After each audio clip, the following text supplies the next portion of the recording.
Hi అండి. అందరికీ నమస్కారం అండి. మీరు చూస్తున్నటువంటి ఈ ఆలయము రాజమండ్రిలోని ఇస్కాన్ ఆలయం అండి.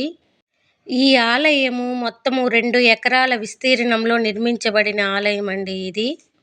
ఈ ఆలయాన్ని 2005 సంవత్సరంలో నిర్మించారండి. ఆగస్టు 9, 2006న ప్రారంభించడం జరిగింది ఫ్రెండ్స్.